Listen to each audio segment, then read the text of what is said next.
Hey everyone, we are going over Transformers issue 16 today, and this was a fun little standalone story. And I gotta say, that's one thing about older comics that I miss is, if you've noticed, it's very few and far between nowadays where you can just get one standalone story, you're like, damn, that was a good read.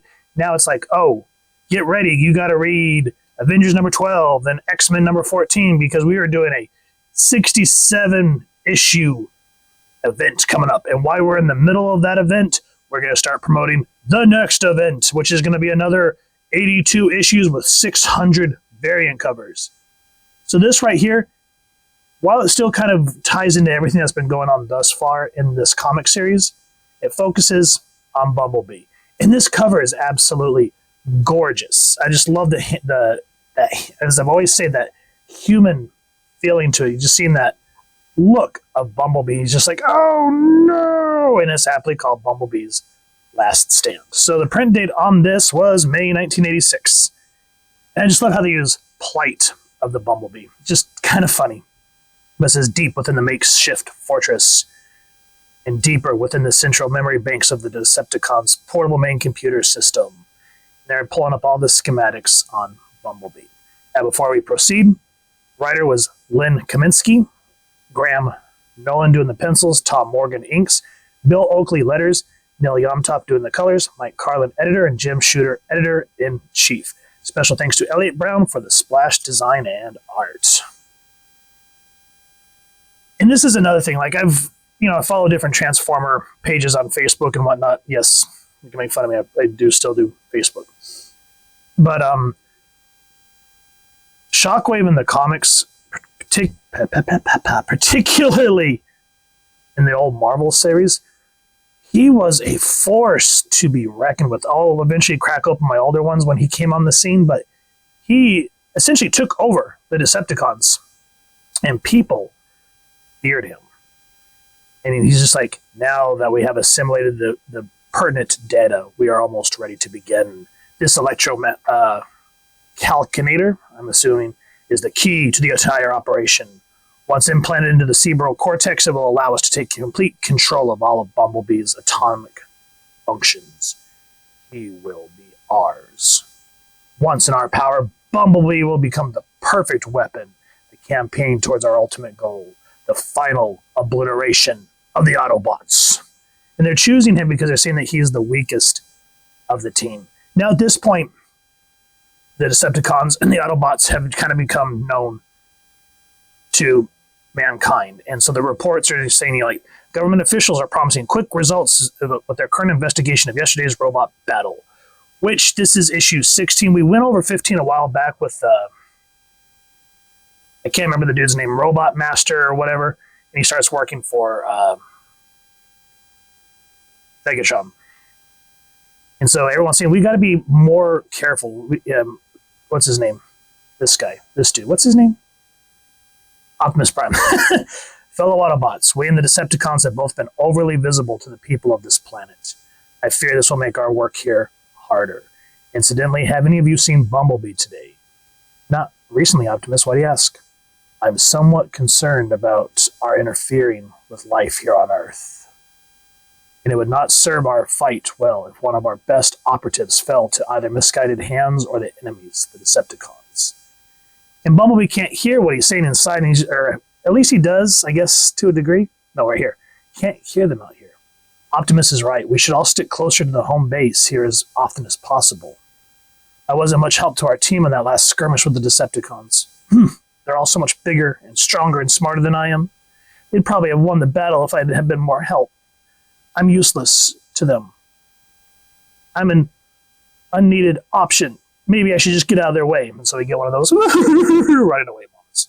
Which, kind of corny, but it serves a purpose to show that when someone feels that way, they're actually a heart of the team, essentially.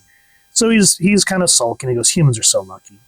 They're weak. They always need each other to get along. I wish I was a human. Then maybe someone would need me. And before he could really follow that train of thought anymore, Laserbeak finds Bumblebee.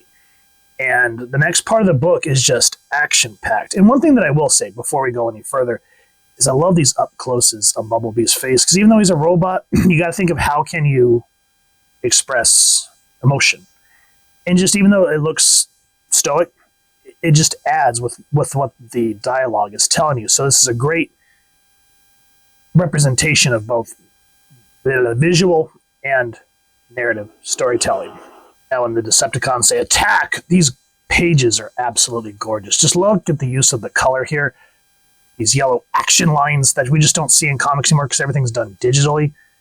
It just helps enforce that shockwave means business. And then just this whoosh. And this is another thing that I miss. So we see this cover, or not this cover, but we see this panel here of Bumblebee getting attacked by the Decepticons. And it harkens back to the cover.